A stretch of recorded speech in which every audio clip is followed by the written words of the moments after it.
Today on Aging Untold, planning a trip with an older adult? You can travel with an older adult, but you can't travel like you're 30. We'll show you how to travel safely and with ease. Plus, capacity and competency, two terms that determine who makes your healthcare decisions. Kids, out of anxiety, say, I'm going to take control of everything, and Yes. I'm going to take all the decision-making away from you. Right. And that's not the right way either. We break down why each matters and what it means for you. And a formula for a life well lived in service. I just discovered that helping other people was very enjoyable, and I could make a difference. We show you how one volunteer made a difference for 6 decades on 3 continents. Experts with advice and solutions. You're watching Aging Untold with Aging Well Coach Catherine Ambrose, gerontologist Sam Craddock, aging expert Amy O'Rourke, and board certified physician Dr. Ray Rogers. We're all getting older. It's about time we talked about it. Welcome to Aging Untold. Vacation travel is supposed to rejuvenate us, but for many caregivers, a simple trip becomes overwhelming. In fact, a 2024 AARP survey found something striking. Nearly half of adult caregivers have avoided traveling with their loved one altogether, deterred by health concerns, logistical challenges, and worries about the unknown. But if travel is something you want to do, don't let those hurdles stop you. Amy, let's talk about how to plan a trip that works for everyone. All right, let's first say you can do it. Let's not start off with you can't do it. Right. That automatically brings you down. So let's just think you can do it. I'd go to the CDC website. I'd check the destination page. I'd check what medical information you need to know, get all the background. I'd go to roadscholar.org and find out websites that have, or places, destinations that have a lot of accessibility to them. I think about a cruise. Yeah, and a cruise is fun because people can do their own thing and then get together for dinner, and you've all, got to share in the experience. I was just thinking about, we used to always try to talk my mother-in-law into going to Florida to visit my son, but she just had a lot of trepidation about that trip, and we could have said, come on, we're going to go, and taken her, and I think she would have really enjoyed it. Maybe we still could do that. But as time goes along, it's maybe less likely. And we tried to say, oh, it's not, it's a direct flight. It's just this far to get picked up. But still, it can be intimidating. Right. You got to remember, you can travel with an older adult, but you can't travel like you're 30. You can't plan a hiking trip with somebody that's 85 years old that's non-ambulatory or partially ambulatory. You could, but it's, you're going to leave them in the car and somebody's going to bust the window and it's going to be bad. Yeah. So you've got to plan around the limitations that you have, and you've got to pack accordingly. You can't just get out there and think, okay, we're going to go across country because it sounds really good to go from the east to the west coast, and it's a great trip. But you got to do it in smaller bits. You got to make sure that you're planning for all of the things that they need, and you got to make sure that you can do it yourself as that caregiver, because you're doing care while you're traveling, and that can be super frustrating as well. I agree with you. People say that you can't. But I think it's a misconception that people with dementia can't travel. Of course, it's not going to be across the board. You're going to have different stages of dementia. So some people can, and you have to evaluate that individually. But also, there's certain things you can travel with them, but there's things not to do. Don't overwhelm them. Don't get them stimulated. Remember, that brain has a confusion with what's going on in the world right now. So you have to create that calm. And then certain things like keep them relaxed. Don't travel late at night when they be sundowning. Try to travel when they're alert. And you know what? As a caregiver, get help. See if somebody else can go with you. Right. Exactly. I had one client that went with somebody with dementia, and they had a little card, and when they got into a little stress with how they were behaving, they just handed out the card saying, my husband has Alzheimer's. Right. And it kind of calmed her down to say, everybody understands, just like a terrible 2-year-old, some are more patient than others. Right. You can do what's called the PACE system. So you're going to plan the pace, which needs to be slower. You're going to assist the body in the mobility and in the movements. Comfort's always got to be first. So you don't want to be sitting for 8 hours in a car if you're already if your skin's breaking down, if you're somebody that's a little older, a little more frail, and you need to have an exit strategy. I don't care where you're planning on going, make sure you have an exit strategy to get back home in the event that it doesn't go well. And then give yourself extra time. Yeah. You can't do it at the same time that you normally would before. Right. So you've really got to protect the stress level, the sleep schedule, all of that. Make sure everyone is staying hydrated. Think about extra things like support hosts, planning support for your travel equipment, keeping your medications with you. So all of these things will pay off in planning. And I think you can plan the trip according to the stage. So, maybe they can't take an 8-hour drive, but maybe they can take a 2-hour drive. Sure. Or maybe they can't fly all day, Some of the best trips I've ever gone on are really close to home. And as long as you're packing accordingly, make sure that you have extra meds along the way, because you never know when you might get stuck out and about. Make sure that you have extra incontinence supplies, compression socks. Athletes travel with compression socks on, because edema is a real thing. That's the swelling of the legs when you're not moving about. And so making sure that you have those kind of things, extra hearing aid batteries, all the things that you think that you have there at home, take them. You can't overplan enough. And when they're sedentary like that, every 2 hours, make sure you stand them up or so. Yeah. And I think to your point with the memory impairment, with the dementia, do a trial run. Yes. Like do a day, or do an overnight and see how it goes and what trouble you, and then go back and try to redo your plans so that you could do a longer trip. Yeah. But don't underestimate, like you were saying, the value of getting away from home and experiencing a different environment. Yeah, as long as you've planned it to be fun, because the goal isn't really the perfect vacation, it's making meaningful memories while you go, and you don't want it to be a miserable experience. And I was thinking about take what you need with you. Now, like an RV, you can literally take your medicine cabinet and everything you need. So that's one reason why sometimes people enjoy RV travel. Well, you would need a whole bureau for your jewelry. I mean, think about that. Her makeup alone takes a 32-foot Take class. everything. We'll be back with more solutions just like that on Aging Untold. Still ahead, I mean, it was just life-changing. one woman regains her balance with virtual reality therapy. We show you how this innovative treatment works. But first, who gets to decide your healthcare choices? They're not the same thing, but there is at times some overlap. The answer lies in two important terms: capacity and competency. We'll tell you what you need to know.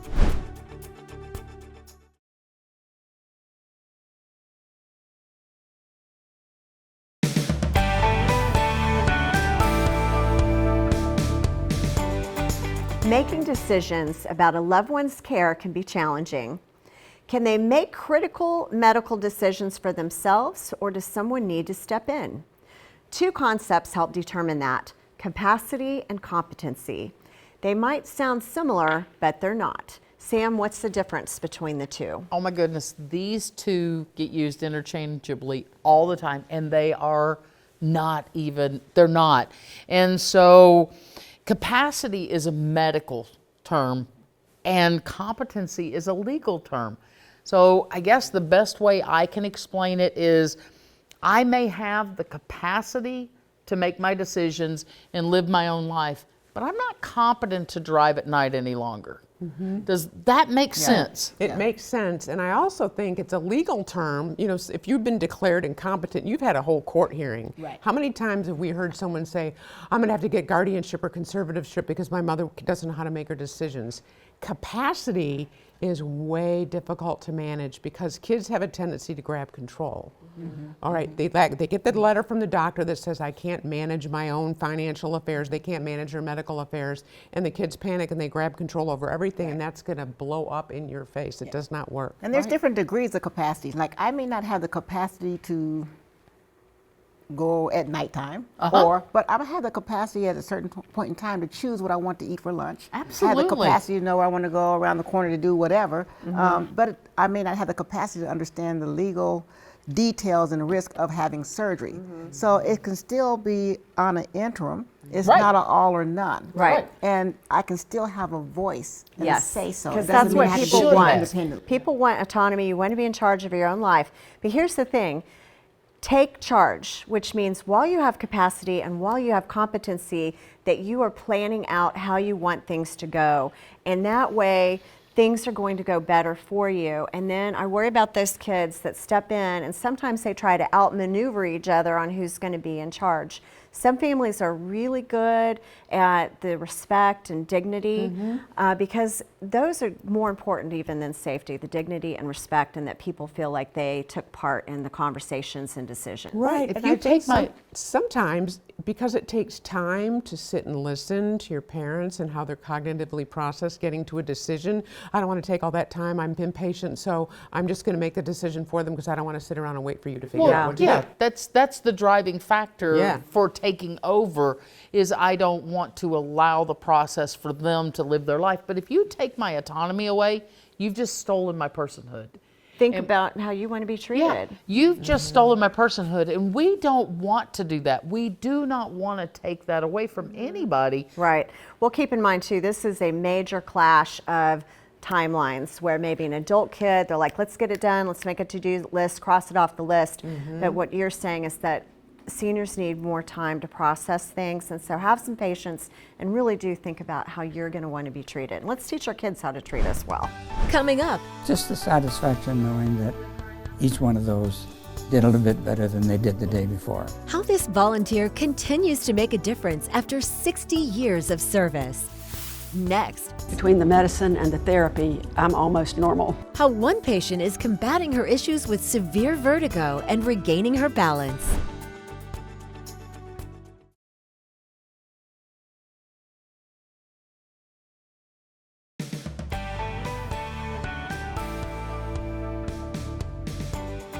Welcome back.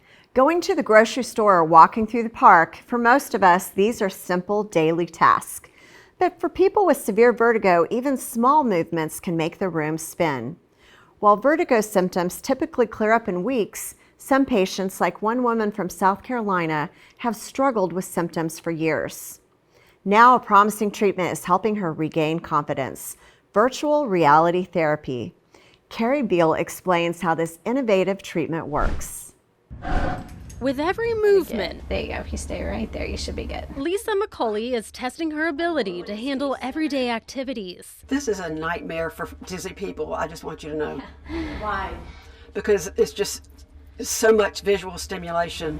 Yeah, stores are really problematic for vestibular patients. Say she hit a rug that wasn't secure on the floor, or she's outside and hits a dip in the sidewalk. 10 years ago, Lisa was diagnosed with BPPV. And I got up one morning and I got off the couch to go get the coffee, and the spinning I literally was thrown against the furniture, down onto the ground. The television fell on top of me. I lacerated my eye here. I broke my nose. There was blood everywhere. And that was just one occasion. She fell several more times, suffering 2 concussions. Extremely anxiety producing. Once you've had a fall like that, that's all you think about. Previous treatments never helped much until she discovered immersive virtual reality in Greer. What that allows us to do is to place targets that patients can see. We can immerse them into different environments, like a park or a boardwalk or in a car. Physical therapists can measure their current state of balance, vision, and their senses, then make improvements. Between the medicine and the therapy, I'm almost normal. And it's allowing her to have her life back. On my birthday, July 26th, I rode my horse for the first time in 3 years. And I've done it 4 times since then. And I can get up there and do it again.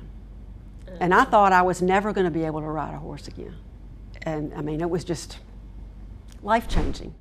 Wow, when you think of being dizzy, you don't think about feeling like you were thrown and suffering those kind of injuries. That was really shocking. Something it made me think about is that you could look for something like that in your area, but there might be other types of vestibular training that's available in your area. So you're really just going to have to get curious and research this out. You may have to call other cities and find out what kind of connections and other ideas they have, because this is worth digging into to be able to ride that horse again. Hands down. What do you think about that medically, Dr. Ray? Well, it's a lot of science to it in terms of vestibular training and all that. Sheila Thacken with the machine and the vestibular. I mean, it's a lot of therapy with that. They use it for Parkinson's and things like that.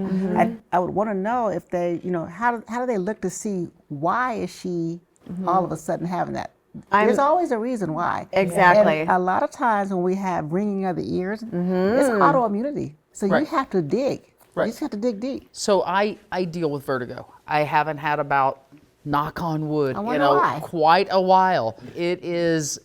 I don't stop for anything, but when I deal with this, I don't move because it's like a bad party that you've been to, and you're like, truly, you've got the room spins, and I think most of us can relate to those nights, and you're putting your hand on the wall to try and stop the room, but it never stops. And I've dealt with that off and on because I'm autoimmune. Yeah, I think about science and how much we progress, and we never give up hope. We should never give up hope. The stuff that they figure out, and you can say all you want to say about AI and virtual reality and some negative things about it, but when I look at that, I think, let's do it. Let's keep pursuing, because when she got on her horse, I just felt so happy for her. Well, that whole concept is benefiting her mentally where she's physically limited. Right. And that's the whole concept of what they're trying to do. But I still think you got to dig deeper, because there's a reason why. You got to find the why. And you may be able to fix it. Plus, in addition to autoimmune,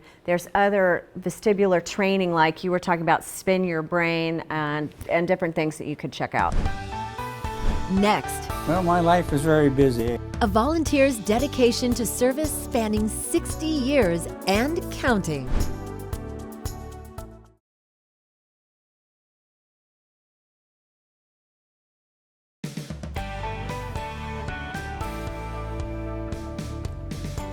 Since 1961, more than 240,000 Americans have answered the call to serve in the Peace Corps, building relationships in 140 countries. 6 decades later, one of the very first volunteers to live that mission is sharing his spirit of service. And even in retirement, he's still inspired to make a difference. David Andrews in Lansing, Michigan shows us how. Meet David Bauer, a tenor in the Delta Community Choir. How about dancing? Do you dance, David? I'm not a good dancer. Not a good dancer. But this David is folk dancing with other light-footed folks every weekend. When he's not dancing and singing, David Bauer is busy volunteering. I started out really as a Peace Corps volunteer in West Africa. What he did was join the very first group of U.S. Peace Corps volunteers to be deployed overseas. This is me. I was younger then. I was 22 here, yes. And so I worked in Liberian public schools for 2 years as a Peace Corps volunteer. From schools in West Africa to teaching students in Southeast Asia. Every evening and weekends, I worked with Lao students, teaching English to them. That was 60 years ago. Today, he teaches math. I go to the Cumberland School every day, yes, to be with the 5th graders. They invigorate me. So they're doing 2 sheets. Volunteering in Mrs. Henderson's 5th grade math class at Lansing's Cumberland Elementary School. Yes. Mr. Bauer gets to know each student personally. 1, once you add it to that, now you have the right answer. You're going to add that to the 3. This should be 4 now. Sometimes when I don't understand stuff, like I understand it, but sometimes I don't and forget the stuff, he always comes and helps. Problem solving with a purpose. For David Bauer, it all adds up to a rewarding experience. Just the satisfaction knowing that each one of those did a little bit better than they did the day before. From helping kids with math to helping organize the Greater Lansing Food Bank's mobile food pantry, David Bauer's wide-ranging community service hasn't gone unnoticed. This was the award that I was given by the governor. The Older Adult Volunteer of the Year Award, recognizing his decades of giving back. Lifelong service to the community, yes. It goes hand in hand with his lifelong philosophy. Staying positive and enjoying every minute of the day. And every day, this 85-year-old looks for ways to get out of the house and help other people. I discovered that helping other people was very enjoyable, and I could make a difference. Wow, for me, that's what Aging Untold is about, empowered aging. And I was thinking too about people that maybe they didn't serve in the Peace Corps, but they still could serve in the math classroom. And I just really love that sense of purpose and enjoying your day. And, you know, thinking about what would I enjoy doing and how could I go and help? And I just think that is amazing. Well, he balanced everything out. He's out singing, he's out dancing, he's helping people, he's leaving the house every day. I want that life. Yeah. It's beautiful. I loved the intergenerational activity that was going on there with having an older adult in that classroom and exposing our young kids to that, and they saw him as a helper. That's an impact on them. And you know, okay, can I say this? That I was thinking, oh, they're going to learn math the right way. But, you know, but the other thing, he is making such an impact on those young children, and he more than he even realizes. Oh, yeah. Right. It is a big impact. And then he has this positivity and outlook in life and gives him purpose. But in return, he's giving them purpose. Some of those kids are going to go into the aging space because they're going to have a love for older adults. That's and right. They're going to dedicate the rest of their lives to serving seniors. Exactly. And you know what? We're all getting older. We're all aging, and it's about time we talk about it. Until next time on Aging Untold. On the next Aging Untold, style isn't vanity, it's vitality. We'll explain how what you wear impacts how you feel and your overall well-being.